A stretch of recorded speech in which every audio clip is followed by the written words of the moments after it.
Bonjour à tous, bienvenue dans ce 7 Actu. Au sommaire, la pénurie de cigarettes annoncée pour ce week-end sera évitée.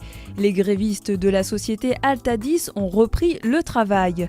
Cela fait 1 an et demi qu'Innovaction traîne ses guêtres au Val-Maubuée. Innovaction, c'est une association qui aide les jeunes à lancer des projets qui leur tiennent à cœur. Mercredi, l'association avait organisé une rencontre avec un jury du Conseil général pour que certains projets obtiennent des subventions. Enfin, l'Étoile Cosmos HL recevait jeudi soir l'équipe du film Les Tribulations d'une caissière, l'une des grosses sorties ciné de la semaine. Le réalisateur, le scénariste et l'une des actrices ont répondu aux questions d'Ophélie Gimbert.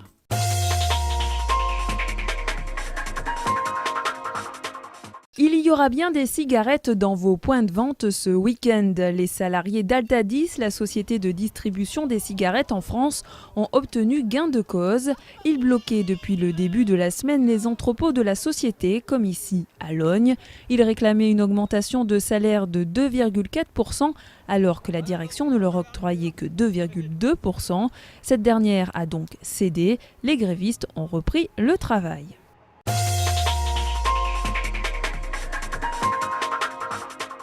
Les lycées privés davantage subventionnés par la région, c'est ce qu'ont voté les élus régionaux cette semaine. L'enveloppe versée chaque année à ces lycées va être augmentée de 44%. Elle ne l'avait pas été depuis 2008. Il s'agit d'une somme calculée par rapport au nombre d'élèves dans l'établissement. Les lycées Sainte-Bathilde de Chelles, Maurice Rondeau de Bussy et Saint-Laurent-Notre-Dame de Lagny devraient en bénéficier dès la fin de l'année prochaine. Les radicaux de gauche de la région critiquent ces subventions publiques allouées à des établissements privés. Jeudi, nous étions le 15 décembre et les élus de la communauté d'agglomération de Marne-et-Chantraine présentaient déjà leurs vœux.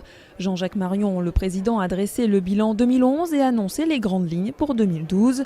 Ce sera encore et toujours le développement de l'écoquartier Casterman, le musée des transports et le contrat de développement territorial qui inscrira Chelles et son agglomération dans le Grand Paris.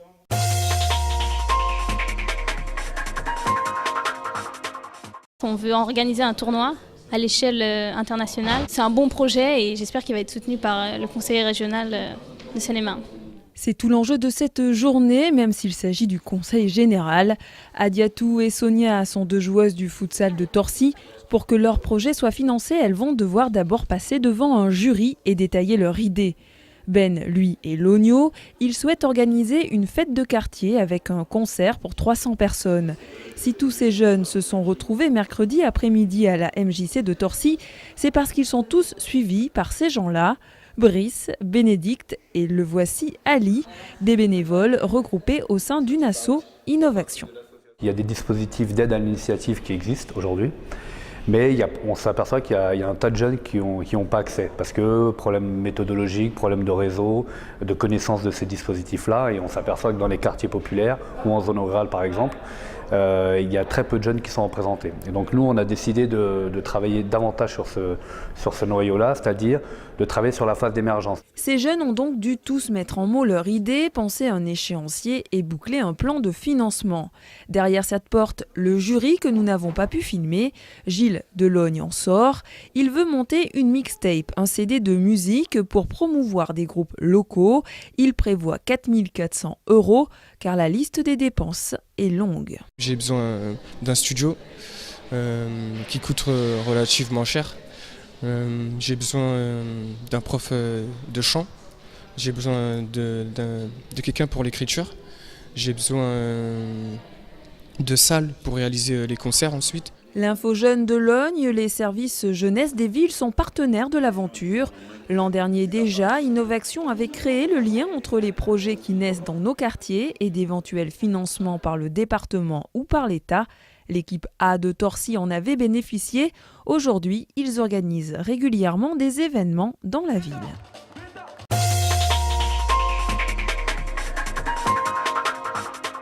Parcours d'artiste à Ponto, c'est fini pour cette année. Pendant plus d'1 mois, des artistes amateurs et des professionnels ont pu exposer leurs œuvres. L'édition 2011 s'est terminée par une remise de prix. Le peintre professionnel Gopal Dagnono a été récompensé pour cette œuvre par les amateurs qui pourront le rencontrer personnellement en janvier. Jean-Paul Schleninger a lui été récompensé en tant qu'amateur. Un prix du public sera décerné ce vendredi soir.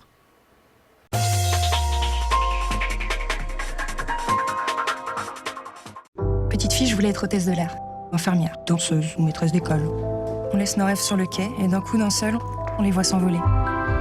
Alors sans le dire, on s'excuse d'exister. Un conte de Noël sur fond de réalité sociale. Les tribulations d'une caissière fait partie des sorties de la semaine. Hier, jeudi, le cinéma de Chelles, l'Étoile Cosmos, a accueilli une partie de l'équipe du film. Petite déception, Elsa Zilberstein s'est décommandée au dernier moment. Mais soit, devant 150 personnes, ils ont présenté cette comédie romantico-sociale inspirée d'une histoire vraie. On a vu l'auteur dans une émission de télé, donc qui s'appelle Anna Sam, qui a déclenché un des plus grands mouvements sociaux de grève dans la grande distribution. Et à partir elle a écrit un blog qui était anonyme au départ, comme vous le savez, et puis par voie de conséquence, ou en tout cas par chance, il y a un livre qui a été tiré du blog, et Pierre et moi avons décidé de prendre les droits du livre.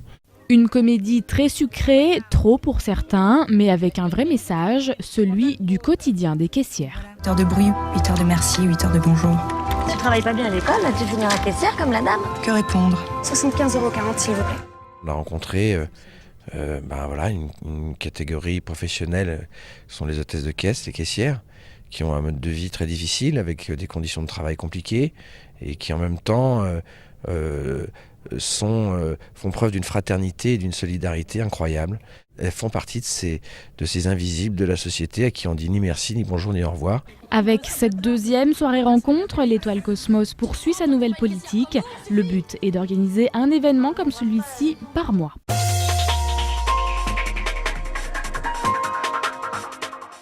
On termine avec les Pontellois à la relance. Après 4 victoires de rang, Milan Manolovic et ses coéquipiers ont chuté il y a une semaine à domicile contre Saintes. Cette fois, les handballeurs se déplacent à Besançon. Leur adversaire a une seule victoire de plus qu'eux. Un succès serait un joli cadeau de Noël pour profiter tranquillement de la trêve.